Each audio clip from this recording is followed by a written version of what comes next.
Bismillahirrahmanirrahim. Assalamu alaikum students. This is Abbas and I'm here with another lecture on entrepreneurship. As you know that in the previous class we have concluded our discussion on how to develop business plans. And in that chapter we have not only discussed that what are some of the basic components of business plan, we have also discussed that how we can present this business plan in front of the investors. So I want you to follow all those guidelines that I have given you because I would be marking you and I would be evaluating your final presentations on the basis of those guidelines that I have told you. In today's lecture, inshallah, we would be discussing that how entrepreneurship as a concept is evolving in Pakistan and what are some of the indicators that can let us know that where we are standing in terms of entrepreneurship and entrepreneurial activities in our country. Now, this lecture is going to be very, very important because this lecture is going to tell you that how we can also move forward with this entrepreneurial journey and how currently we are rated against different similar countries like India, Bhutan, Bangladesh in entrepreneurial activities. So as I've explained you that in today's lecture, we would be discussing two very important things. Number one, we would be discussing that how we can understand the entrepreneurial ecosystem in Pakistan. So before we understand the entrepreneurial ecosystem in Pakistan, we need to develop our understanding that what is meant by ecosystem and what is entrepreneurial ecosystem. We would also be discussing that how we can move forward in order to develop a better infrastructure and better policies that can not only encourage entrepreneurship, but it would also strengthen entrepreneurs in order to follow and pursue the dreams that we have. So first of all, let's talk about entrepreneurial ecosystem. As I have explained you before, that entrepreneurial ecosystem includes all the social and economic environment that would affect the local and regional entrepreneurs. As it is very easy to understand that the performance of entrepreneurship or the entrepreneurial activities cannot only be judged upon the performance of entrepreneurs in a certain region because entrepreneur is just one particular factor in many in a vast array of other elements that are involved in the overall ecosystem of entrepreneurship. For example, in entrepreneurial ecosystem we also need to discuss the governmental policies, the entrepreneurs themselves, the education system of the country, the investors, corporates, the suppliers, and also the customers. All of these seven elements combined form the ecosystem of a certain region regarding entrepreneurship. For example, the governmental policies are very important.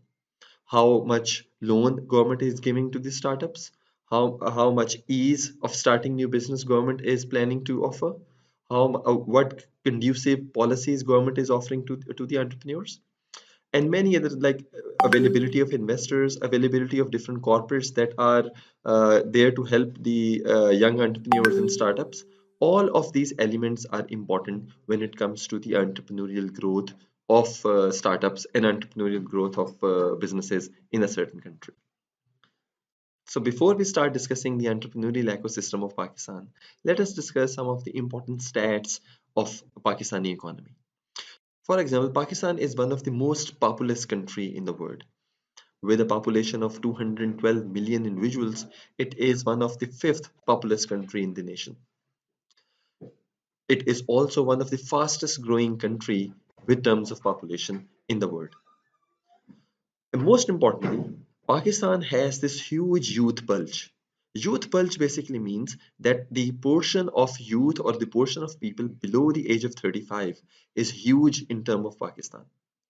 In Pakistan, 64% of population is below 30 years and 30% is between the age of 15 and 29 years. Though this seems a very positive news or though this seems a very good stats for Pakistan, but it also raises lots of concerns regarding the job markets and regarding how we are going to use the energies and the skill sets that this youth is going to bring into the overall economy of Pakistan in future. So if the government is not developing policies that is going to offer this youth a place and different opportunities where they can use the skill set and where they can use their energies, then this youth bulge can also become a great threat for Pakistan. The, the total labor force of Pakistan is 75.1 million and it is increasing by the rate of 1.7 million per year. The labor force basically means that portion of the population that has the education, the skills, and the age required to perform, to contribute into the overall economy of a certain country. So if our labor force is increasing by 1.7 million per year, the government has to see that whether it is providing the opportunities and different jobs to this labor force every year or not. And as you can see, the unemployment rate in Pakistan is 3.9%, which means that 2.2 million labor force is unemployed. Now, these 2.2 million labor force has the age, has the skill set, and also has the education required to perform and to contribute toward the economy. But because of poor governmental policies and because of certain economic situations, this labor force is unemployed. And unfortunately, this unemployment rate has increased by 1.6% from the previous year. So, the overall unemployment rate in Pakistan is also increasing, which is not a very good sign for the government and for the people of Pakistan. The total number of universities that are operating in Pakistan are 191, and these universities are approximately producing 500,000 graduates every year. So, looking at these stats, we can conclude that Pakistan has all the right ingredients to become one of the leading economies in the world. We are one of the populous nation in the world. We have the youth pulse, we have the age on our side, we have people that are young, energetic, and we also have a good number of universities that are producing and contributing toward the higher education and toward the skill enhancement of the youth. So the problem lies in the overall opportunity recognition and and policies that are being implemented by the government. So now let us compare Pakistan with the similar economies that are all around the world. But before we start this comparison, we need to understand that is meant by different terminologies and what are the indicators using which we can measure the performance of entrepreneurial activities in Pakistan. So before we start our discussion, start our comparison about where Pakistan is standing in terms of entrepreneurial activities, we need to understand some of these basic terminologies and indicators that we would be using in order to evaluate Pakistan's performance. First of all, let's talk about different classifications of economy. Global Entrepreneurship Monitor classifies economies in three different categories. According to GEM report, economies around the world can be classified as factor-driven, efficiency-driven, and innovation-driven economies. Now, what is meant by all of these economies? Let's discuss different categories of economies one by one. First of all, let's discuss factor-driven economies. So factor-driven economy is that first stage of the development in which the competitive advantage of any country is based on unskilled or natural resources. Countries that are categorized as factor-driven economies basically rely on their agricultural products or the natural resources in order to generate the much needed foreign exchange and much needed capital to run their nations. Some of the examples that we have of factor-driven economies are India, Bhutan, Pakistan, and Bangladesh. So all of these countries that are mentioned here rely on their agriculture and natural resources to generate money and capital that they require in order to run the country. Many countries that are recently been categorized as factor driven are making a slow transition from being factor driven to efficiency driven. Countries like India and Bangladesh are slowly moving from factor driven economies toward efficiency driven economies. Now let's discuss what is meant by efficiency driven economies. Efficiency driven economy is the second stage of development. In the efficiency driven economies, efficiency in producing standard product becomes the main source of competitive advantage.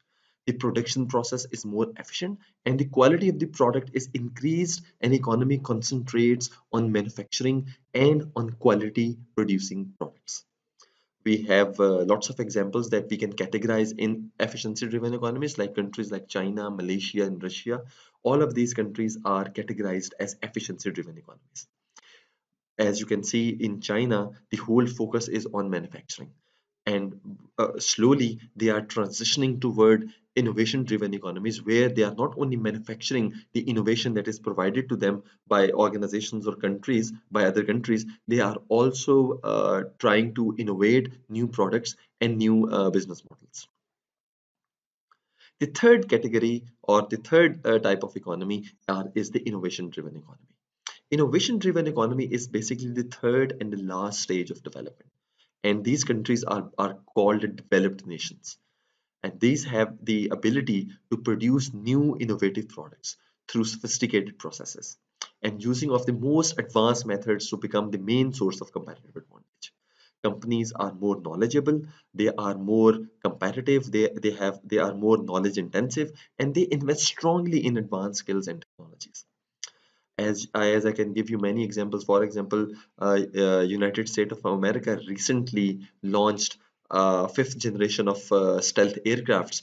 Now USA was able to launch this fifth generation of fighter aircrafts because they invested heavily on innovation, on their education, and they encouraged the overall development of the innovation in their country.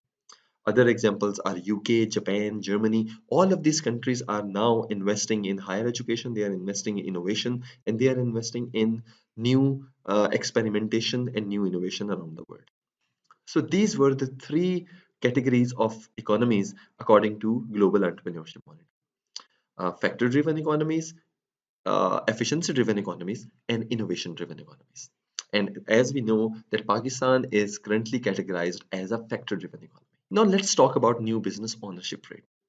New business ownership rate refers to the percentage of 18 to 64 years of people in your population who are currently an owner of a new business, owning and managing and running businesses that has paid salaries, wages, or any other payment to the owner for more than 3 months but not more than 42 months. So these are such businesses that are new. These are such businesses that were established not more than 42 months before and not earlier than 3 months.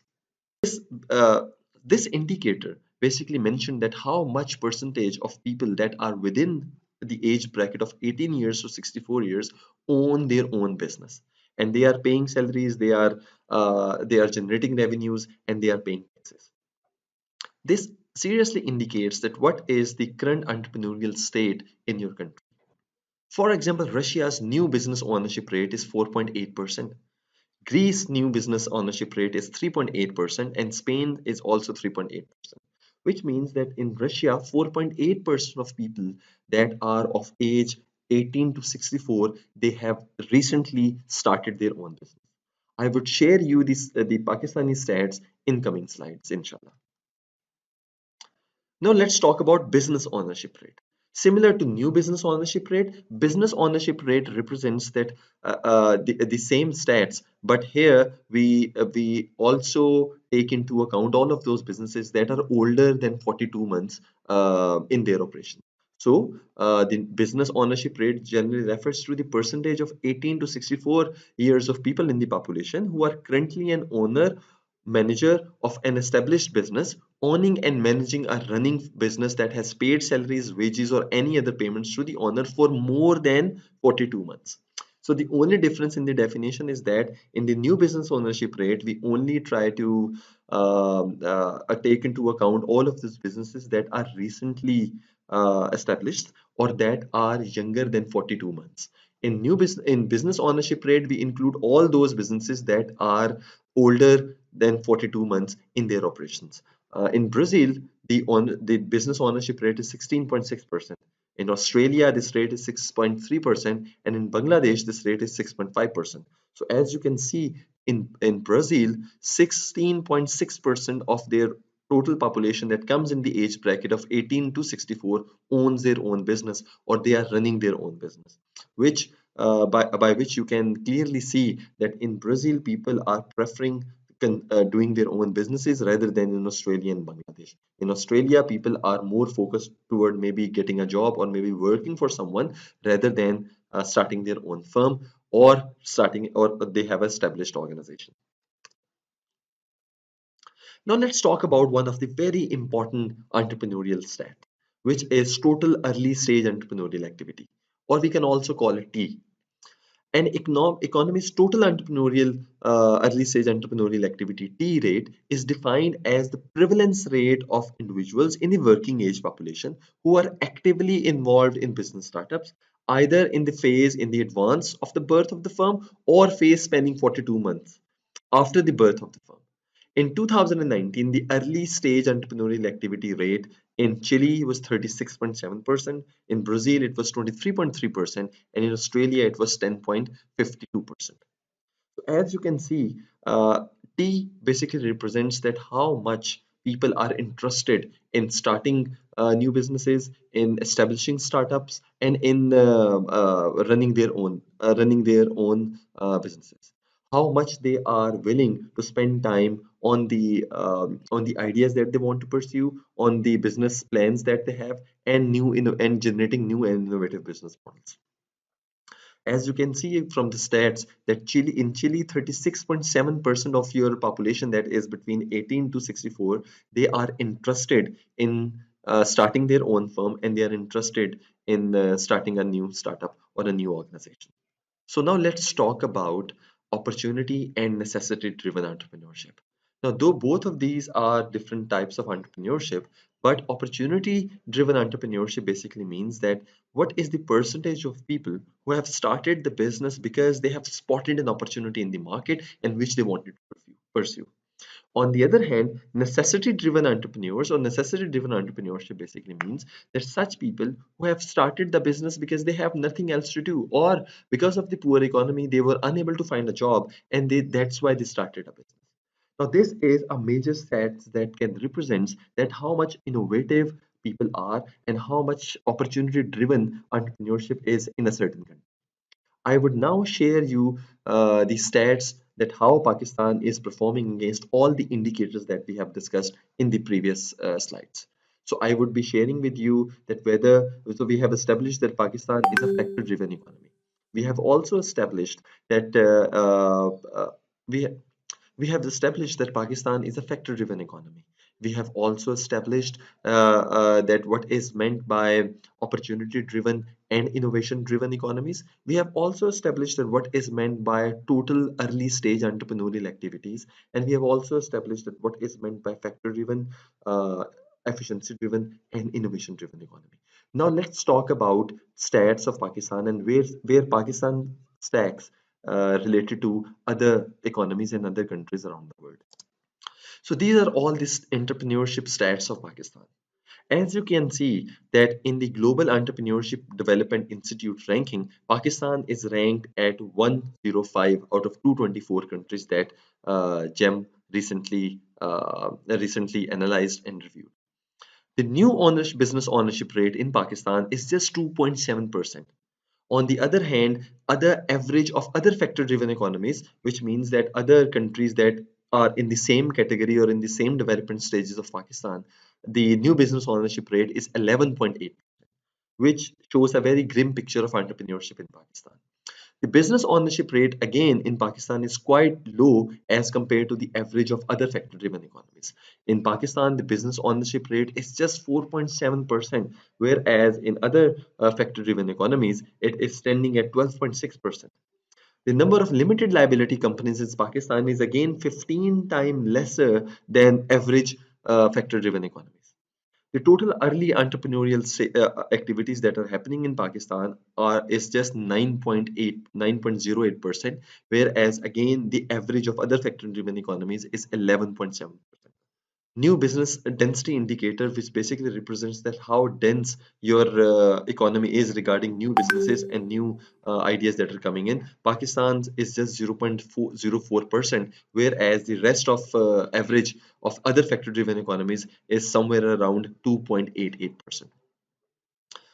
One of the very alarming situation that we can see in Pakistan is that though the overall entrepreneurial activities in Pakistan are not very encouraging, even then another thing that is very alarming for Pakistan economy is that though the overall entrepreneurial activities are not much, as you can see from the stats, even in that very low entrepreneurial activities, the opportunity based entrepreneurship is just 4%. The rest is all the necessity-driven entrepreneurship. And the average of opportunity-driven entrepreneurship in other factor-driven economies is 8.5%. So this indicates that in Pakistan, only 4% of entrepreneurs are identifying opportunities, they are being innovative, and they are generating new business models. The rest of the entrepreneurs, they are either following the old business models, or they are just starting the businesses out of necessity rather than generating opportunities, or rather than identifying a market gap or resolving a certain issue. As you can see that in all the stats that I have mentioned, Pakistan lags far behind the average of factor-driven economies. We cannot compare Pakistan with efficiency-driven economies or the innovation-driven economies, because there the stats would be very high. Even we are very lagging behind, even if we compare ourselves with other factor-driven economies. This shows a very grim picture of entrepreneurship or entrepreneurial ecosystem in Pakistan. Now let's discuss that how we can move forward, and what are some of the steps that the government and the higher education and the entrepreneurs and other organizations and all the players that are in the ecosystem can take in order to enhance and in order to improve the entrepreneurial system in Pakistan. The very first thing that a government needs to think about is the move from SME toward innovation-driven enterprises. Even recently, the Pakistan economy or the Pakistani government is too much focused on small and medium enterprises. The Pakistani government is not, and Pakistani people, they are not thinking about how they can improve the innovation drive, and how they can improve the overall creativity of the businessman or the startups or new entrepreneurs that are coming into the startup business. So the very first thing that organizations need to do is that they need to move from SME mindset to innovation driven enterprises. Rather than following a business model, they should be generating new business models that can not only generate jobs, it can also innovate a new business model that is more efficient, that is more innovative, and then can disrupt the current market and can create more jobs. One of the steps that government and other private education institutions and public institutions can take in order to move from SME to innovation-driven economies is to start incubation centers, which would help accelerate this startup drive in Pakistan. Yes, in Pakistan, few incubation centers are operating and they are very efficient. We have Plan 9 from Government of Punjab. We have National Incubation Center at LUMS. We have an incubation center in NUST and in IBA as well. But all the other institutions and all the other higher education organizations should also be investing in incubation centers, and they should be establishing incubation centers in their organizations and in their institutions, so that people would learn that how they can start a business and how they can invest in and how they can convert their ideas into running sustainable businesses. Another one of the very important factor that differentiate Pakistan from all the developing nations is the unavailability of angel investors. In America, in UK, in all the developed nations, there is a complete network of angel investors or venture capitalists, which are such organizations and such individuals who evaluate your business plan and your business model and then invest in your organization. These organizations and people, they provided the much needed resources, the money, the skill sets, many a times their suggestions, that is very important for a new young entrepreneur that is going to run a startup. In Pakistan, there is unavailability of such investors, or there is an unavailability of a complete structure through which a person can apply for loan, a person can apply for investment, and then on one hand there is an absolute unavailability of a network of angel investors. On the part of the entrepreneurs, there is this huge lag in the overall recognition and in the overall awareness that how we can apply for these loans and how we can apply for funding from the angel investors. So here the institutions, the governments, and the organizations and the higher education institutions should come forward, and they should be setting up training plans, and they should be giving talks to young investors that how they can seek for investments and seek for funding from other institutions and from networks of angel investors. There is another huge need of redesigning the curriculum that is being taught at different higher education institutions regarding entrepreneurship. One of the very important elements that the curriculum of entrepreneurship is missing, in all higher education institutions, is the link of upcoming entrepreneurs with established entrepreneurs. Entrepreneurship is a skill that is learned through practice. You cannot learn entrepreneurship by just reading the books and by planning in an office that is totally away from the actual realities of the market. So there should always be a link of recent entrepreneurs or successful entrepreneurs with upcoming entrepreneurs. Here, the institutions, organizations, and people who have gone through this whole journey of entrepreneurship should also come forward, and they should be telling the higher education institutions that what factor they should be including in their curriculum, and they should be helping them by visiting these institutions and by engaging and interacting with upcoming young entrepreneurs in order to help them move forward in their entrepreneurial journey. As I have explained you, another very important factor is that entrepreneurs should be helping young entrepreneurs by increasing engagements with them.